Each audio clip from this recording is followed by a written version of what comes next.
everybody, this is Amy from Clayground, Paint Your Own Pottery Studio in Worcester, Massachusetts. I am demonstrating my tutorial for easy gemstones for Zentangle inspired art. I tried a bunch of tutorials on Pinterest and YouTube, and these were my attempts at those in my notebook or sketchbook. And here's some on my Zentangle tiles. I was not happy with what I did.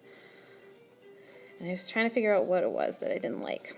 So I figured it out, and this is my gemstone process. Very similar to a Zentangle process. It's a very step-by-step way to make gemstones. Zentangle tile, one light-colored Tombow or Stampin Write marker, one dark-colored Tombow Stampin Write marker in that same color family, one blender pen. So those three things, and your white Gelly Roll pencil that you got for your black tiles class. So I'm taking a pencil and just drawing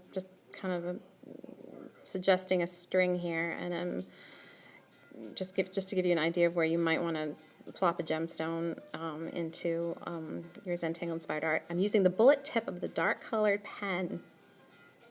marker rather. I liked using the colored bullet tip more than the Pigma Micron black when I was making my orb. That's one thing that looked better to me. Step 2 is taking the light colored brush end of the brush end of the light colored marker and sweeping C curves across your orb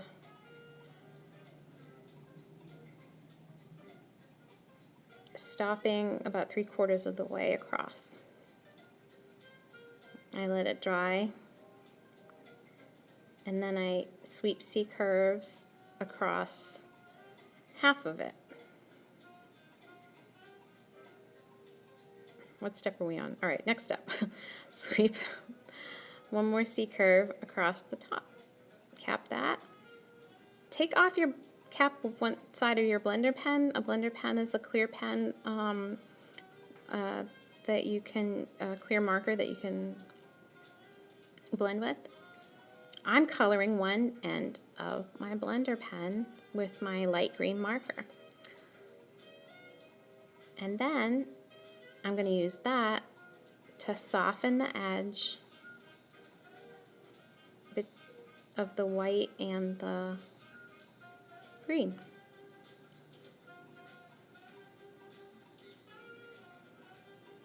Try not to work it back and forth too much or else the paper will start to feather. Cap with that side of your blender pen. And cap your brush end of your light colored marker. Take your dark colored marker. This is the next step. Uncap the brush end of that. Uncap the brush end of the other end of the blender pen. Take the brush end and color that end of the blender pen.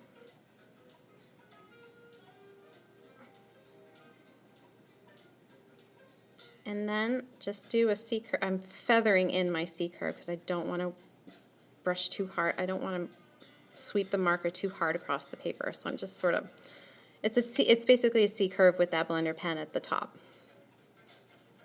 You can kind of make it a little crescent if you want. It doesn't have to be a very linear C curve. You can make it very crescent moonish.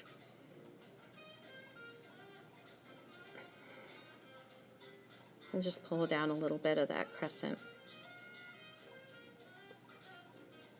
So it's just basically a fat C curve with the dark. Then I'm taking the bullet tip of the light colored marker and I'm just drawing craggy C curves across the orb. And that kind of gives the illusion of like veiny gemstone, a veiny gemstone. I guess I could call this a peridot, a very bright peridot. Very clear peridot, but it has some veins in it.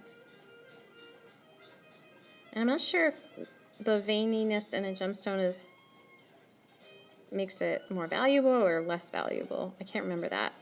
I learned all about jewelry from watching QVC, and I can't remember what it was. Anyway, now I'm going in with my white Gelly Roll pen, and I kind of tap it on instead of sweep it across like a pen.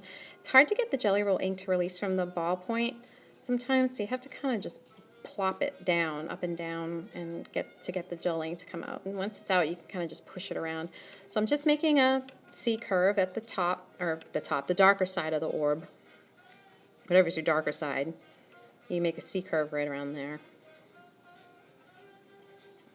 And you can do a dot.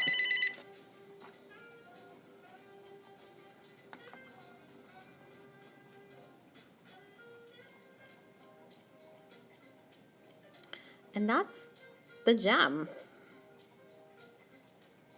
It's just an orb with a bunch of C curves using 2 markers and a blender pen and a Gelly Roll pen. That's it. Those are the other samples that I did to show you. They all follow that same step-by-step method.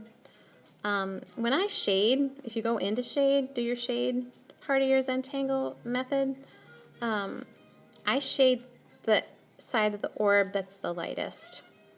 I shade the outside of it. I couldn't find my blending stump, so I just sort of used my finger there. But you can use your blending stump for more precision in shading. But I just wanted to kind of get that message across. You can see it in the other samples there. I don't know why, it just looks better to me. I don't know if it's more realistic or what. I'm not really going for like super 3D here. I just wanted to add some color. I've always been afraid of color, but I loved the gemstones that people were making. And I wanted to do that, but they were so step intensive, and they used so many tools. You had to have like 5 different colored pencils. You had to have an aquarelle. You had to have Copic markers, which are extremely expensive. I just wanted to have a way where it just was super simple. It didn't take a lot. It didn't take a lot of stuff, and this is the way that works for me.